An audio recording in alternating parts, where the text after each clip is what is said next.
Running a brokerage is hard work, so whether you're focused on building your own sales pipeline, hiring the best agents, leveling up your team's production, or protecting the culture you've built, you're in the right place. Real estate brings the challenges, and we share the solution. Welcome to the show dedicated to broker entrepreneurs. Welcome to the Brokerpreneur Podcast. Hey guys, welcome to another episode of the Brokerpreneur Podcast. I'm Dr. Ben Spears, the Doctor of Flow. I'm here with the big guy as usual, Matt Vi. How's it going, Matt? Absolutely. You know how I'm doing, Ben. Always, it's You're always doing fantastic. Absolutely. Right? Just shut your mouth. You're doing fantastic. Let's go ahead and get to our guest. Paradise. We're going to bring on our guest, Jim Turner. He's the CEO and owner of Brokerkit. And you're out in Colorado. Is that right, Jim? Yeah, absolutely. Well, first of all, thanks for kind of letting me join today. Excited to have a chat with you. I am based in Denver, Colorado. And we got a little bit of snow on the ground, a little colder than and a little snowier than probably some other people, you know, where the listeners are right now. Yeah, we almost had to wear 3/4 sleeves here. Yep. All right, yeah. That's how cold it is here. Yeah. So, might have to put shoes on instead of flip flops. Yeah. Yes, absolutely. So a little warmer in your parts. Yeah, that's for sure. I miss the snow though. I haven't seen the snow in a minute. So, have to make it out to Colorado and just, hang out with Jim for a little bit. So, Jim, we're going to obviously get into Brokerkit. Obviously our listeners, they're all real estate brokers, owners, managers, recruiters. They've all heard of Brokerkit. Yep. I have no reservation in probably assuming that. But I want to know before we dive into Brokerkit, a little bit about your background. And I always try and guess, and I'm imagining that, you're playing like G.I. Joes when you're 6. Transformers, man. No, it's my analogy. It's my analogy. Not Transmorphers, but Transformers for sure. We already talked about Transmorphers on Jim's podcast. So you're playing G.I. Joes, right? And, you got like, one guy over here and there's like a bunch of G.I. Joes over there. And he's like, come on, join the G.I. Joes. And you're like, I need to figure out how to recruit all these guys. Right. And you're like, no, I think I'm going to build a software, when I grow up, that's going to help brokers do that. Is that how that worked?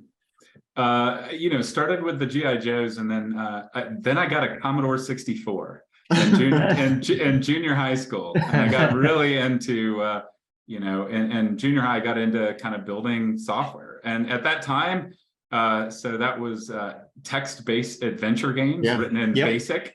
I used to be involved. I grew up in Greensboro, North Carolina, and I was part of the University of North Carolina at Greensboro Commodore 64 users group. And my mom used to drive me over to the users group with all adults, right, where we worked on adventure games. So yes, I started out as, I was a computer nerd before the word even existed, I guess. Yeah. Wow. That's cool. That sounds a lot like somebody else's story that started out as a kid and his mom driving him over with Microsoft. I mean, that's exactly what happened with Bill Gates, right? They got Yeah. Well, if you look at that Outliers book, right? Like he got his 10,000 hours before high school ended by going over and working on the mainframe with punch cards, like as his mom would drive him over to, I think it was like University of Washington, and had mainframe access. So great book, Outliers, if you see it. But, it's all about getting the 10,000 hours in on anything, right, to become the expert. And the sooner you start, the more of an advantage it is, for sure. Yeah, completely agree. So spot on. Yeah, for sure. So I just want, I kind of want to just dive in, right? All of our listeners, of course, we talk about retention and per person productivity and all that kind of stuff, but everyone knows there's just this underlying, recruiting and everything that we say. We know it's the lifeblood, of growing a brokerage. So tell us, just in case, like, there's a broker out there and he or she's like in a cave, right? And they're on their still using Commodore 64. Right. Let's let everybody know a little bit about Brokerkit and just what it does. Sure. Yeah. So we felt like we were kind of looking for a niche that was kind of unexploited in the real estate world. And we felt like there was tons of technology out there to help the agent sell homes, right? And it makes sense. There's tons of agents, right? And that's where the investment's going to flow. We felt like the broker side was a little bit of an underserved market. Agents create value by selling homes, right? So the technology's evolved for the most part around helping agents sell homes. But brokers create value by scaling a team of producing agents, essentially, right? And so it's less on selling homes, it's on it's on the talent funnel, right? It's on growing an amazing team. And that's how you scale a business, right? And we felt like that was an underserved market. So we decided to build a system for the ground up for the broker versus the agent around how to scale up their business by helping them become more effective with how they recruit, onboard, and retain their real estate agents. So kind of all around this talent funnel versus the sales funnel. And it makes sense. I mean, real estate is very different, right? And there wasn't really any kind of software solution or technology solution that's a fit, because recruiting in a brokerage is more like sales than it is in most corporate jobs. So if you look at kind of most how recruiting is done in like typical corporate settings, right? There's like some hiring manager that works with someone, HR, they write up some job description, they put it in an applicant tracking system, it gets posted to a job board, hundreds of candidates flow in, somebody tries to screen them, and then puts them in front of a manager. Well, so for a broker, recruiting is more like selling, right? In many ways, your agents are your clients, right? And it's much different, right? So it's closer to what a B2B sales role is, honestly, when you look at kind of what recruiting is a brokerage. So the typical, and also like that whole applicant tracking software that exists out there is very reactive, right? It's all just waiting for people to come to you and then following up, right? But if you want to grow your business, it's about B2B sales. And we felt like, and I've been involved very, very much so in B2B sales. We didn't touch on my real estate experience. I got out, started in the investing side.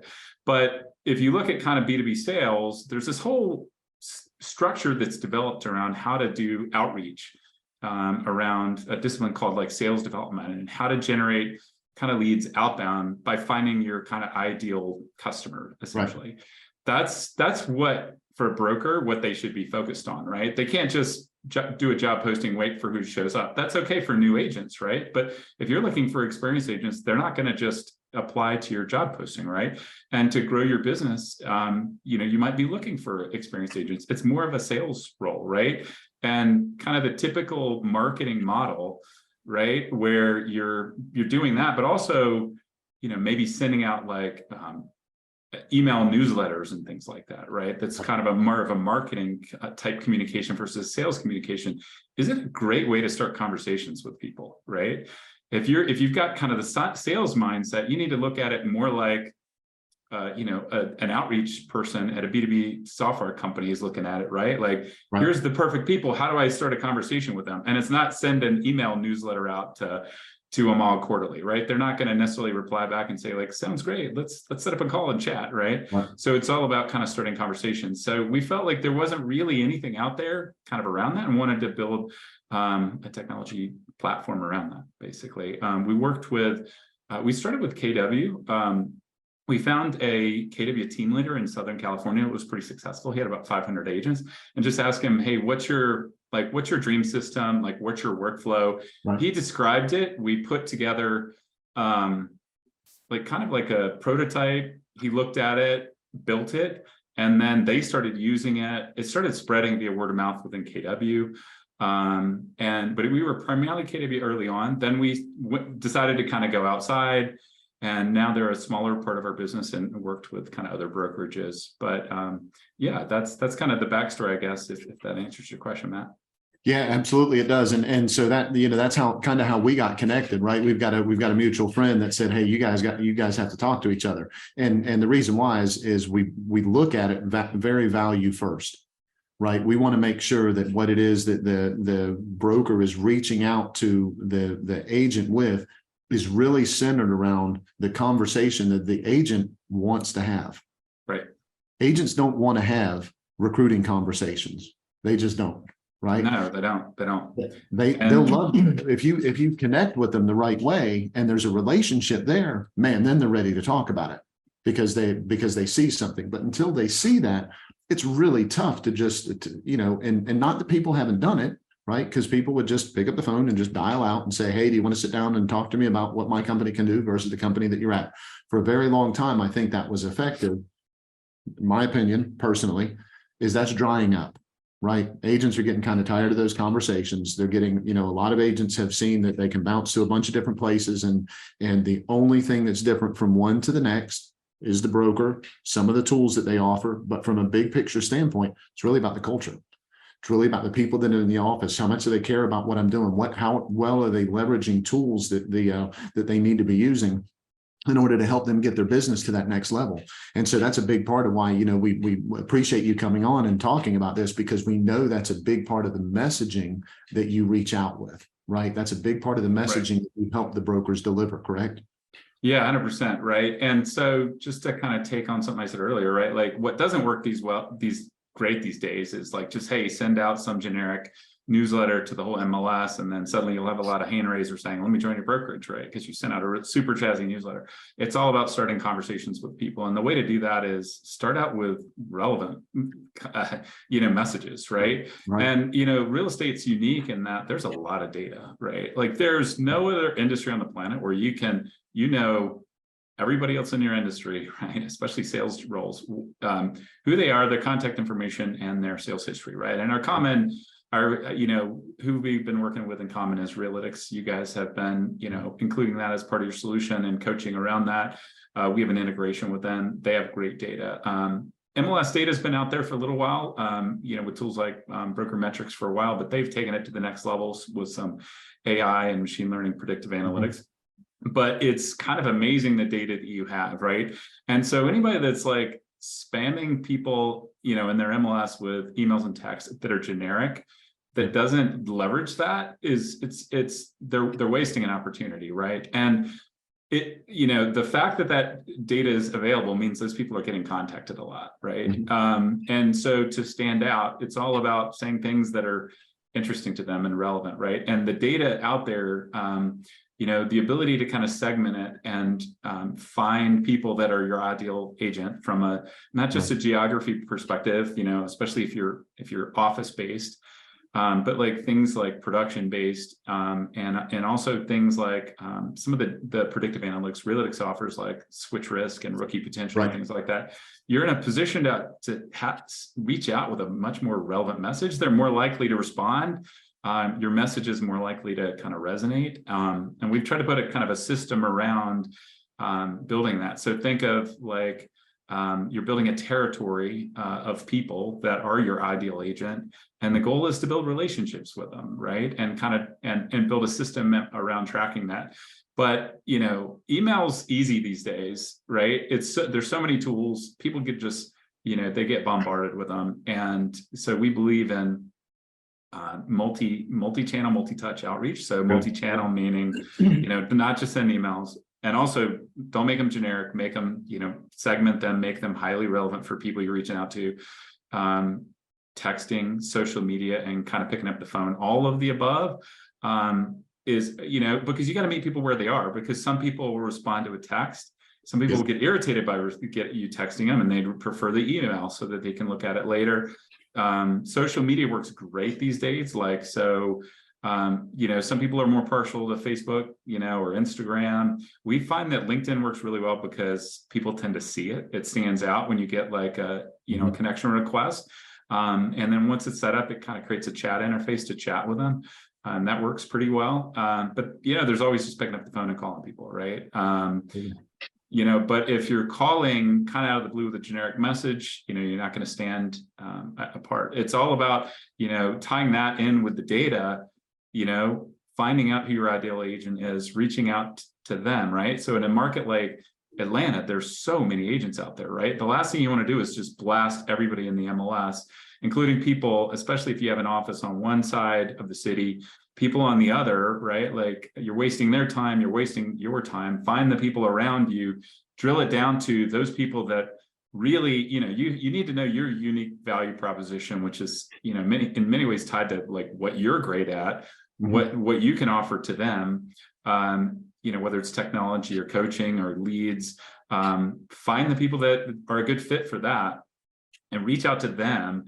Smaller lists, much more tailored kind of messaging, and videos. So we included a kind of like a video capability last year, video emails that are like that you take the time and send them a personal message, like have a really high response rate, especially if you kind of look up their production, their history, and you send them something highly personal about what you can do. specifically to kind of help make their life better, right? Because it's all about the with them, the what's in it for me. And if you want them to respond, if you want them to come to an appointment or join your brokerage, you need to be thinking about what's in it for them and tailor your message to that. So we've tried to build kind of a platform around that mass customization to give you the data, give you the tools to kind of follow up and manage it, like B2B sales, really, right? Where you're kind of prospecting into a territory, and instead of going after, I'm going to go after all the real estate brokers or all the insurance agents, right? I'm picking kind of all the agents in this territory. I'm going to drill down on specifically the segment that makes most sense for me, that I can like help the most, and then kind of reach out to them in a coordinated way. Yeah, I absolutely love that. And you know, you speak a lot to like personalization, right? And the importance of providing like, you know, value in a way that's like, okay, I know this is going to be beneficial to the person that I'm sending it to. And, you know, I know that, you know, if I send this to, you know, a group of people in a territory that I feel like, yeah, they're going to enjoy this. If they do enjoy it and they do raise their hand, they say, yeah, I love that. You know, let's continue having, you know, conversations and building a relationship. Well, you know, those types of people are going to be a good fit for your brokerage. Absolutely. Because the value that you're sharing is what matches the culture within your office. And so, you know, Matt, you've been a real estate broker, you know, since birth, and something like that. I don't know the exact number. Some days it feels that way, Ben. It's like, I don't even know. You know, here's full disclaimer. I don't even know what a Commodore 64 is. Right? You don't? That's sacrilege, man. I have no idea. I have no idea. TRS 80. Maybe he knows what a TRS 80 is. But Trash 80. That's too early for you. Apple II, maybe? I don't know. Macintosh? There you go. Yeah, I do know Macintosh. So Matt, with all of your experience, personalization,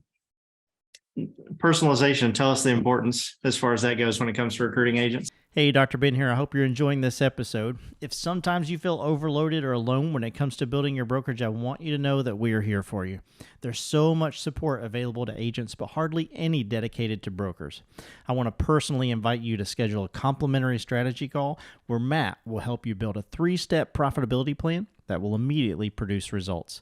This is not a sales pitch. There's no obligation. Simply click the link in the description below. Now let's get back to the show.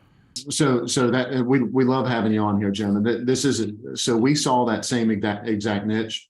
So we saw that same thing that you saw, and the way that we approach it, which I think goes extremely well hand in hand with what you do, is, you know, because of my experience with some brokers, because of what I went through, what I learned, because all the coaching that I went through and all of the different systems that I bought and all that kind of stuff, they were all missing this certain piece. And that was how to effectively have a conversation that was about the agent instead of it being about the broker's need. They all had that same underlying tone to all of them. This is really what the broker needs. And they always started with the business plan of the broker. They always started with everything that was about that allowed that broker to focus in on what exactly they didn't need to focus in on. If they would just step back and take a look at what is interesting to the agent, see if the agent is a good fit. And if they're a good fit, have substantive conversations with them. You know, the thing that I stumbled across learning, I'd love to say that I set out to learn this, but I didn't, right? You know, how you say something is important is what you say. Now, I've known that for a very long time, but I had great opportunities that I worked really hard to get with agents that I know that I could have helped, but I messed up somewhere in the process, either through the interview process or when I was setting the appointment or my post-interview follow-up or as I was onboarding them. Any of those spaces, there was things that I just did not do the right way and ended up not getting people that I knew I could help. And, you know, I'm telling myself, oh, it's because of the commission split, or, oh, it was because they didn't like this, or, oh, it was because they didn't like that. What it boiled down to is how I attracted them did not match what they thought they were getting. And so my conversations were not solid conversations between how I got their attention, for lack of a better way of putting it, and what I told them I would be able to help them out with, and how that matched the problems they were having. Those things that did not correlate the way that they needed to correlate, right?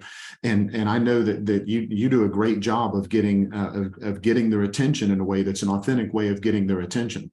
And so, you know, what we saw was that, you know, there was some managers that were really good at, you know, because we fundamentally believe that, you know, There's managers that are just really good at the retention part, and there's managers that are really good at the recruiting part, but you typically don't run into managers that are great at both of those. And if they do, they spread their time usually in an unbalanced way, and they're not really successful in the big picture with it.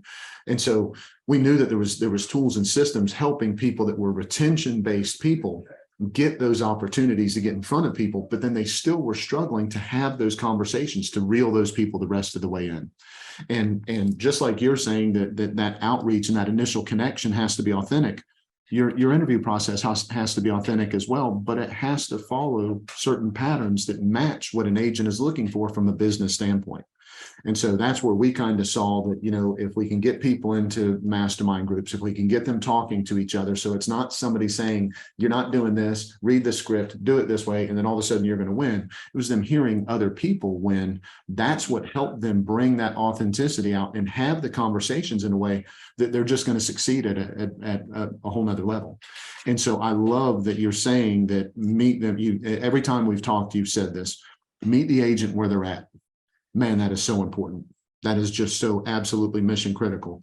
A brokerage success can only happen if they're meeting enough of those agents truly where they're at, and then supporting what the agent's trying to do with their business. That's how you get those longevity profits. That's how you get those people to stick around for a long time. That's super killer stuff, right? I mean, am I missing anything there? No, 100%. Well, and following up with them, right? I mean, like, right, because a big part of any sales is, right, like, what percent of the people are, experiencing kind of pain right now they have some kind of compelling event that's going to make them make the change, right? It's meet them where they are, knowing their problems, explaining how you can solve it, but keeping in touch, right? Because maybe it's not the right time. Maybe they've got something on the back, personally that is consuming. Maybe their mother is sick or something. It's just not a good time to take on something that's a big change in their life. Or it could be, right, they're happy with their broker right now, or their or their manager, but then 3 months from now they don't really like how something was handled. You kept in touch, and they're like, what, that person really kept in touch. And that's kind of amazing. I'm not hearing this from my own manager or broker, right, who is taking a significant amount of my sales out of the GCI, and this person over here is kind of following up. So, in many ways, the fortune's in the follow-up. So it's, continuity, figure out what their pain is, help them solve. Well, segment the market down to people that really are your ideal profile. Reach out to start conversations based on, what kind of pain you can help them solve. Figure out for sure what that pain is, develop a solution, but keep in touch, right? Absolutely. Keep in touch until the time is right. Yeah, we call it renting space in their head, right? Because at some point they're going to decide that that whatever it is isn't fitting anymore, right? And so what's that hierarchical thing called? That You're probably thinking about Cox's proportional model for survival time. Yeah, that's what I'm thinking. Maslow's hierarchy of needs. No. It's the Cox. It's really? Oh my yeah. gosh, It is. And Maslow's hierarchy of needs. Absolutely, completely agree. That's absolutely. But what we figured out was, when an agent gets ready to move, the most comfortable situation for them is to already have a relationship with a broker that they know what to expect, that they can move to. Yeah. That actually makes them move quicker. And it makes them move more competently. And so you're right, the follow-up is everything, right? And so what we know is that they'll just keep skipping along in their life, and then something happens, that event happens. And when that event happens, before they get to that event, if you've connected with them in an authentic way, and they know that you're there to support, and they know that you know what you're doing. It's not just about, hey, Ben, great job, and giving emotional compensation. You also have to have a pretty good idea what the heck you're doing, or they don't want to be part of your office. But you have to prove all of that while you're renting space in their head before they get to that transition. Now, some people you'll call out of the blue. So there's right now and there's future business, right? Some people you're going to connect with and they want to move now, right? They're at that point and they're like, hey, I want to do this. I love that. But that's not what happens most of the time. And you also can't build an office full of people like that, because if they move quickly like that, they'll leave quickly like that. So you getting people to a certain point and renting that space in their head until that event happens, until that thing changes, then it makes it easy for them to decide, I can't tell you how many times I got calls out of the blue. Once I figured out what I was doing, that I got calls out of the blue and people are like, hey, Matt, can we still sit down and talk about this?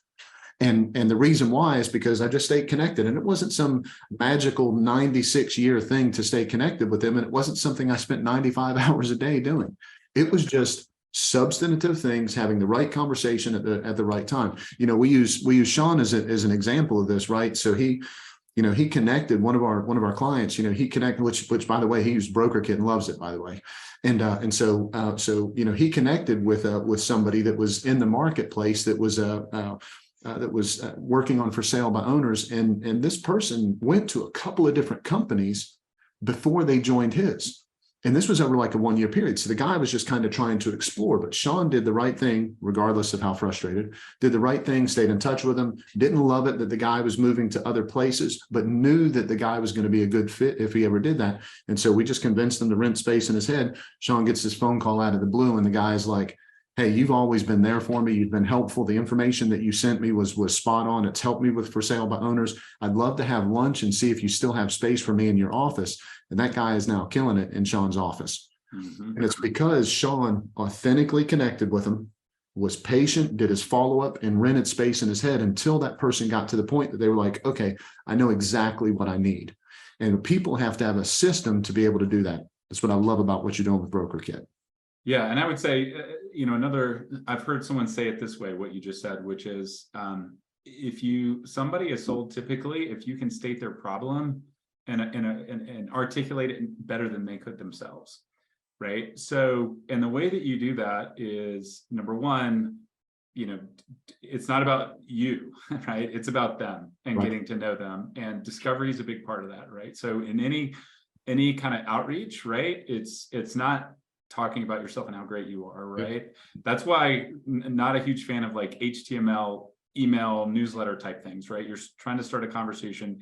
You're reaching out at strategic times, right? It can be when their license is up for renewal, right? Or it could be they just had a sale, right? And you're going to congratulate it on them. In some cases, you might know specific events, their birthday or something like that, or you're following them on social media, you see things, right?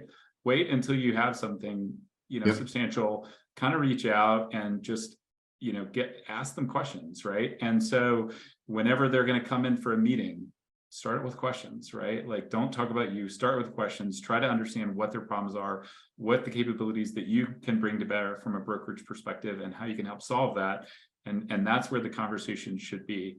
And if they leave the meeting knowing that you knew their problem better than they did, and you have solutions, even if it's not the right time, and you keep in touch, they'll remember you for sure, right? And they'll join you when the time is right. Yeah, completely agree with that. I think everything that both of you guys said is really smart, this podcast. And so, so do that. Yeah, so just do that. Yeah, all that stuff. I just told them to say that, guys. So it all just came from my brain, right? Right on. But no, Jim, absolutely. You're bringing a wealth of knowledge to us here, and we're super grateful for that. I definitely want to be respectful for your time. I know you got some appointments coming up, that kind of thing.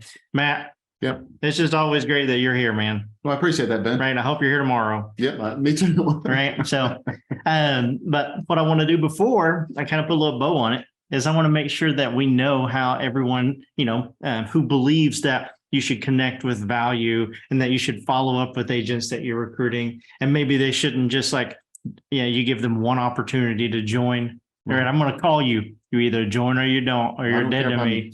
Caught you in the middle of your game. You're already busy. Yeah, exactly. Let's tell them how to get in touch with you, Jim, and how to learn more about Brokerkit. Kind great. Just go to getbrokerkit.com on our website. There's a big button that says sign up for a demo. Click the button, sign up, and somebody in our team can kind of get to know you, understand what your problems are, and see if we can help solve some of them. I absolutely love that. Well, guys, I'm going to make sure that I put that information in the description below, and go down there and click on that, as soon as I get done with our outro. Jim, again, thanks again. Thanks again for coming on. Really appreciate it. Guys, you know how I always remind you of this every single Friday, 12 o'clock Eastern Standard Time. We have our Brokerpreneur Not So Secret Society. It's where brokers just kind of come together. And it's absolutely free for any broker in the country to attend, to learn a little bit more about recruiting, a little bit more about retention, and dive into to some of the things that we talk about on podcasts and ask questions that you may have. We would absolutely love to see you there. That link is in the description below as well. So if you want to talk to Matt and I live, we'd absolutely love to see you there. Yep. If you're listening to this on iTunes, Spotify, Stitcher, Deezer, or any of those platforms, make sure you hit that follow button. If you're watching this on YouTube, make sure you hit that red subscribe button, that bell right side of it. You get notified every time we drop a new episode. There's no better time than the present than to go to brokerpreneurpodcast.com. Check out all the cool things that we have, no matter what phase or stage of the business that you're in. Matt. Yes, Ben. We bring on amazing guests, just like Jim. Got to have Jim back. Hang on. Of course, we got to we're do gonna have this. Jim back. Jim, we got to have you back. Absolutely. Looking forward to it. Perfect. And we're going to bring him back for one reason and one reason alone. Matt, tell them why that is. Guys, we just want to be part of your win.